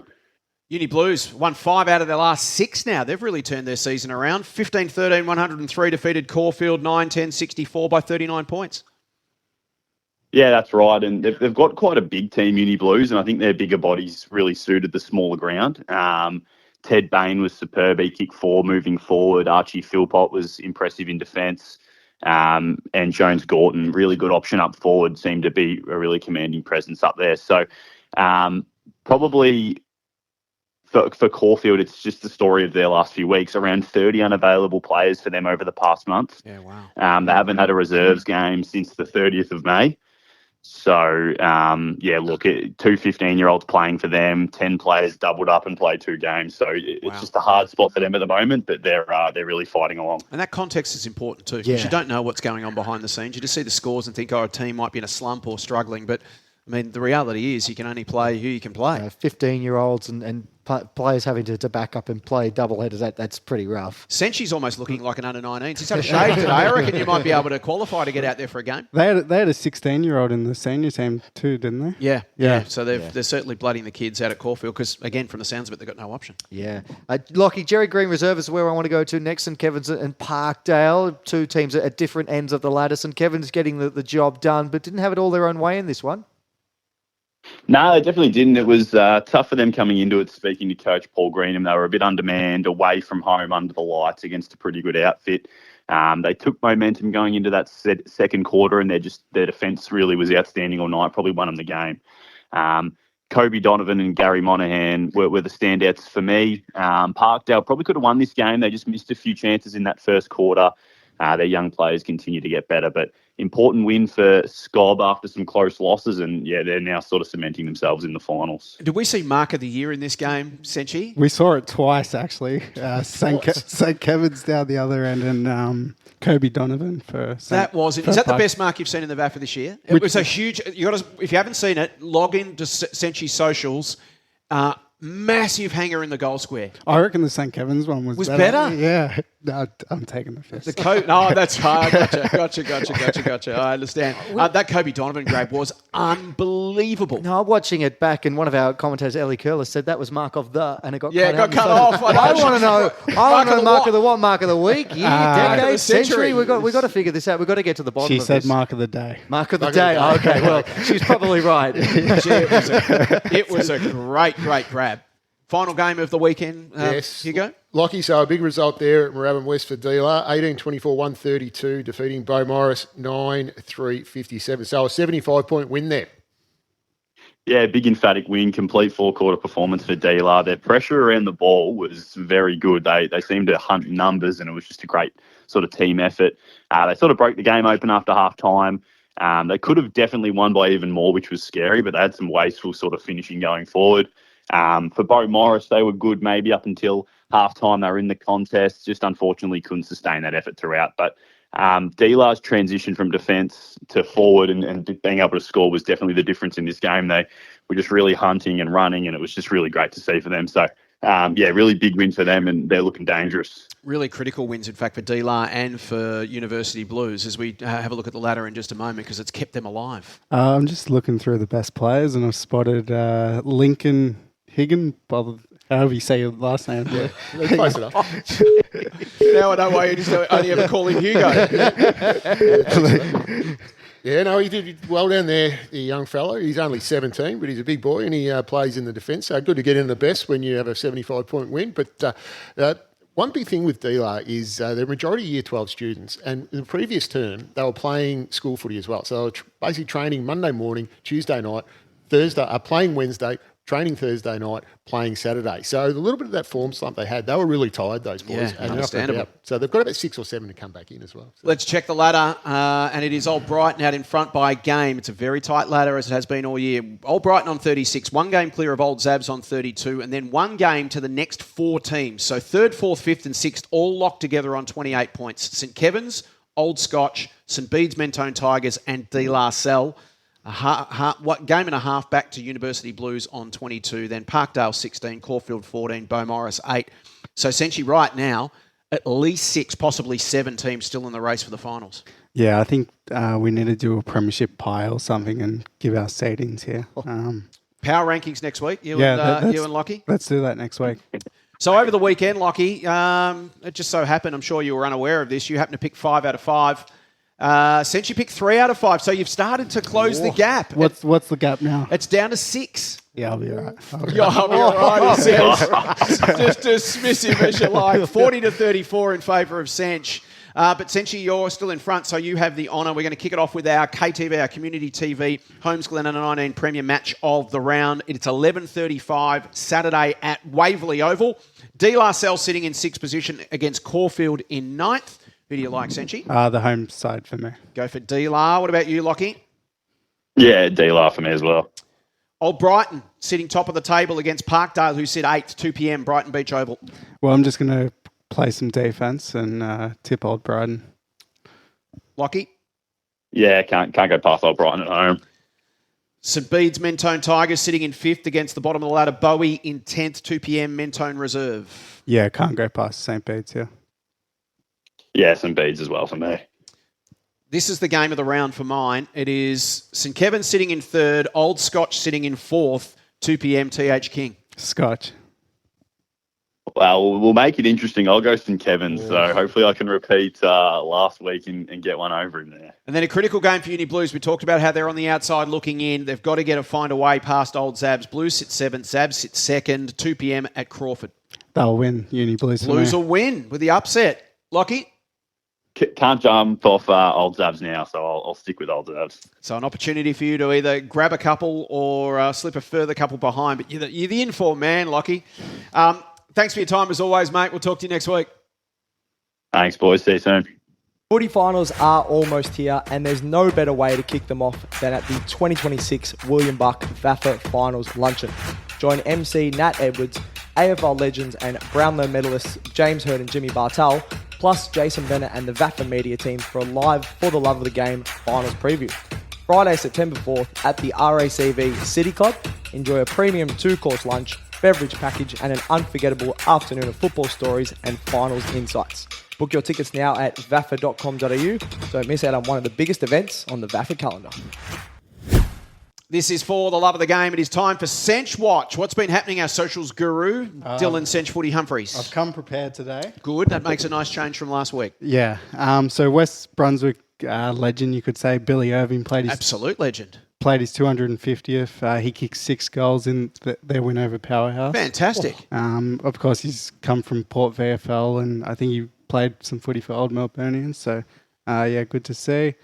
Bridget Roberts became the club's first women's player for Canterbury to reach the ton. Yep. She played her 100th game. And we are at that sort of stage now in women's footy. It's been going around for about almost a decade en masse with AFLW sort of driving those extra numbers. So, you know, Hugo, playing 100 games of women's footy is the equivalent of playing at least 200 in the men's. Yeah, it's a massive achievement, and it's great for the club too to see that they've got that continuation of players coming through, and she'd be fantastic around the other players, the new ones coming through, having been in the system for so long. So it's a really good story. Yeah, well done, Bridget. Congratulations. Great result.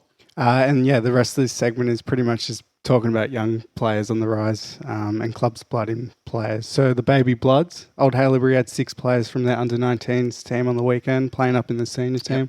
Of course, they got the win. Scotch had their 17th debutant, which you might have touched on earlier. Will Verge, Will Verge had 10-2 on debut, 80 ranking points. Scott blooded a couple of debutants, Archie Dolman out of Saints VFL as well, 26-1 on debut, and James Michael had 13 touches, and then on their opponent, Caulfield had 16-year-old debutant who we touched on just before, Eamon Walker, who dropped 19 touches.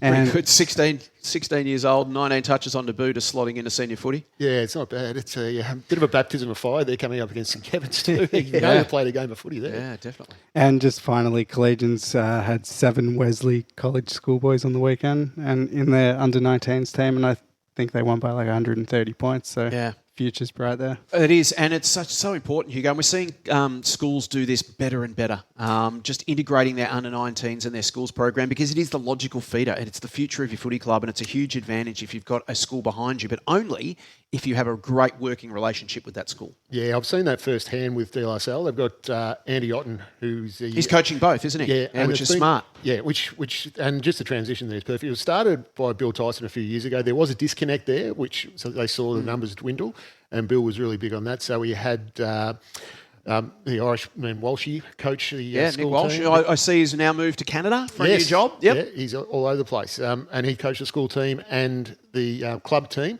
and that's where that transition started. And now it's just a fait accompli. Everyone who plays school footy there generally goes to the D-Line. So that'll be a big part of their resurgence, getting back up into A, building that. It is a pretty good 19s group they've got coming through at the moment. So once they filter up, it'll be the next coming of D-Lar, one would think. Yeah, Matty, and that's a challenge for teams that are in C and B grade, but even the B grade teams who don't have either any under-19s or a very strong under-19s program, and I think of a team like Old Geelong, for example, you're fighting with one hand behind your back, aren't you? Yeah, no, you are. And it just, if you can have a good sort of depth of under-19 players and sort of be blooding through that next generation, it's a sustainable way of setting your team up long-term, not just in the short and immediate term of making your team competitive, but if you've got a good under-19 program, it means your future is bright. And it's all about, you've got to keep one eye on the present. That's obviously very important, but you've always also got to be looking forward to the future in the long term. Unbeaten. We saw Fitzroy dropped a game, their first game of the year. So what's our number down? Anyone else? Any of the other unbeaten teams? I believe the rest got through. So we're probably down to 10 or 9. So. 10. We need a definitive number from you next week, so we can really start putting them down. In fact, let's see them on the socials. We'll do another. We'll do another update for you on socials this week of who the unbeaten teams are. I thought you said you came prepared this week. Well, I did, but I've only got so much time. Just an update on the Premier Data Brownlow that we did a few weeks back for William Buck Premier Men's. These guys are talking about Billy Coates potentially being a Woodrow medalist this year. Is he in your mix? Yes. So if Premier Data was doing the Brownlow, he would be out in front on 25 votes. There you go. Yep. 6 clear of the next. It's a demolition job, pretty much. Who is second instant? Will Clark. Yeah, and his third? Another ruckman. I'm seeing it. So, We've talked about this before. The hit-outs artificially skew towards the ruckman. I'd be curious. Unlike the medals. No, I'd be Harry Hill is in fourth on 12 votes, so he's 13 behind Coates. I'd be curious if Where's we Campbell Lane? Is he? He's probably on 8 votes. Yeah, okay. be curious what it looked like if we put on a rider and only counted hit-outs to advantage. Yep. How much that would change things. I believe in footy, that's the way it should be. I think hit-outs, I don't know if you agree, Hugo, hit-outs are the most irrelevant stat in all of football because it doesn't matter who wins the hit-out. It's who gets the hit-out to advantage and who wins the clearance. Yeah. Who cares who wins the hit-out? It's irrelevant. Yeah, exactly. If you're tapping it to the opposition every time, well, you're giving the ball away. So I 100% agree with that. And you know, why have we even got hit-outs in there? It just shouldn't be part of it. Come on, Senchi. Ruckman shouldn't kick the ball. We don't know if they've tapped it. So. Let's talk big bags. Thanks to Sharon. And we had a big bag of 12. We had a dozen 12 this week. Hayden Boyce from Mazenod kicked 12, and that's also rocketed him right up into the ton watch mix as well. He's moved up to 52 goals. More on that in a moment, but 12 for Hayden Boyce in the Mazenod seniors. We also had a 10. Hamish McMillan from St Mary's Salesian in the seniors. He's now up to 36 for the year. We had a 9, and we had a 9 in the women's, which I think might be the highest amount of goals kicked in a single women's game this year. Yep. It was Jocelyn Hurley from Elstonwick in that big win they had. It was actually her first game of the year. She's come in and kicked 9. Yeah, she's a superstar, Joss. She's been around the club For a long time. But, So has she been travelling or been injured or something? Do you know? Yeah, we'll have to find out. She's come in and kicked 9 straight. Pretty good first up. Not bad. Yeah, not a good bad start. selection. Maybe they're just holding her off till her form was right. Oh, yeah, well, their form's certainly right now. She's kicked 9 on the weekend, and we had 4 players kick 8. Antonio Barber at St Bede's Mentone Reserves. Tom Austerton, also St Bede's Mentone Reserves. They must have had a decent win. We should probably look that up. Clinton Young, the former Hawk at Hampton Rovers. He was playing in the Resis. No surprise, he kicked 8. And Lucas Hutchinson from Hawthorn Resis kicked 8 as well. His first 8 goals of the year. It was his 7th game of the year, so I presume he swung forward and kicked 8. Not a bad way to do it. Yeah, not too bad. 4 players kicked 7 on the weekend, 12 players kicked 6 as well. So ton watch, we mentioned earlier, Mitch Brown from Parkdale didn't play, and he may not play for a few weeks now with that hamstring issue. So at the moment, he's sitting on 57 goals. The gap now is just 2. Because Rogan Kitts from Oakley Seniors kicked 7 on the weekend. He's up to 55. Luca DeLello, who did so well for the Big V a couple of weeks ago from MHSOB, he kicked a couple. He's also on 55. So you got Brown on 57, Kitts and DeLello on 55. 1 back to Patrick Carricker from Therry Panola. He kicked 5. He's on 54. And here's Hayden Boyce coming with a run. He kicked 12 on the weekend. He's now on 52. Tommy Garrell from Old Geelong on 49, kicked 2 on the weekend. James Stewart kicked a couple for Uni Blues. He's on 46. Will Clark, goalless this weekend. Jai Pugsley and Mahi Patel also in the mix as well. But it's Mitch Brown on 57, ahead of Rogan Kitts on 55, Luca DeLello 55, Patrick Carricker 54, and Hayden Boyce 52. So we've got 5 players at the moment over the half century. In the women's competition, Geordie Mifsud kicked another 5 goals. So she's booted 6 clear. She's on 33 now. 6 goals clear of Georgia Harris from Port Melbourne Chargers, who kicked 2 on the weekend. Isabella Geetzman on 26 from Ormond. She kicked 1. 1 also from Mia Cowan on 25, and Asher Price didn't score. So Mifsud 33, Harris 27, Geetzman and Cowan 26 and 25 respectively. It's tips time. How do you think you did on the weekend, Matty? I think I said at the top, I think I went okay. You actually did better than Braden. You turned it around. Well, and now Braden doesn't turn up. Now we know why he's ill. Yeah. 10 to you, 9 to Braden. So it was only 1, but you've reduced the gap to 12. 118 to Braden. The comeback's on. He's getting worried now. 106 to Matty. I've got Braden's tips. So we'll start with Premier Women's. Braden, Old Brighton and Caulfield. This is Old Brighton in 4th, Caulfield top of the table. Good game this one. 9:20 Brighton Beach Oval. Braden's going with the Fields. Yes, as am I, Caulfield. Old Geelong sit 8th, Westbourne sit 9th. So this is a huge game at the other end of the ladder, 10:30 at Como Park. Braden's got the Ogs. Yeah, I've gone with Old Geelong on this one too. Coming in on good form, having beaten Fitzroy last week. St Kevin's in 7th. Massive game for them. They've got to make a run. Scob late in the season. The Saints, they're 7th. West Brunswick are 3rd. Can they take a scalp? 2 p.m. at Rigetti. Braden's going with the Maggies. I've gone with West Brunswick too. And the final game of the weekend in Premier Women's is a huge one. It's 5th versus 6th. 2 teams on the outside looking in. It's Q hosting Fitzroy, 2 p.m. at Vic Park, and Braden's gone for Q. I've gone the Royals to Vic Fitzroy. So there you go. Fitzroy to bounce back. Old Scotch have the bye. Let's talk Premier B men's. We'll bring in Cench and Hugo as well. Old Camberwell sit 5th. Old Carey sit 7th. This is a huge, huge game. One of them's going to take a step forward. The other one's going to take a step backward towards the relegation race. Braden's gone Old Carey. Where are you? I've gone Old Camberwell. Camberwell for Matty. And I think Carey for me. Carey for Hugo. Senchi? Yeah, I'll go against Matty as well. Wise. So 3 for Carey and 1 for Camberwell. Sorry, Camberwell. Neil Connell's just gone. Oh! 3rd versus 9th, this next game. DYLAN taking on Old Ivanhoe. Braden going with DYLAN. Yeah, I've gone with DYLAN for this one too. Do I have any? Yeah, I agree with you there, Matty. DYLAN. Yeah, Old Ivanhoe for me. You really are just going whatever Matty tips, I'll go the opposite. Willie CYMS sitting on the bottom of the ladder. Ajax sitting 2nd. Braden's gone the Jackers to bounce back. I'm going Williamstown. Wow. Yep. This would be one of the upsets of the year. I'm going Williamstown. The only thing that I just feel like they've got more to play for. There's more on the line for Williamstown in this match, and the Jackers are down a few players too, aren't they? They do have a few out. They'll be getting some of them back soon, but I don't think in time for this game, which will help Contatoglu and his men. There's just too much on the line for CYs. They've got to start climbing the ladder, and they've got to start doing it now. So I'm backing them. Hugo? I think I'll go with Ajax though. Jackers for Hugo and Senchi? Yeah, Ajax. Ajax. What's he going to do if I tip Old Scotch? He can't tip with me. He can't tip against Scotch. Bo Morris versus Old Collegians. Bowie sitting in 6th. Braden going with the Lions. Yeah, it's hard to tip Collegians, or it's hard to tip against Collegians at this point. I'll go Collegians. Yeah, it's got to be Collegians. Yeah, Collegians. He says through gritted teeth. Big game this one as well. We talked about it a little bit earlier in the show. Old Geelong sitting in 8th, but still very much in touch of the top 4. OMs are 4th at the moment. It's a great opportunity for Old Geelong to pick up another game. Old Geelong versus OMs. Braden has gone for the Ogs.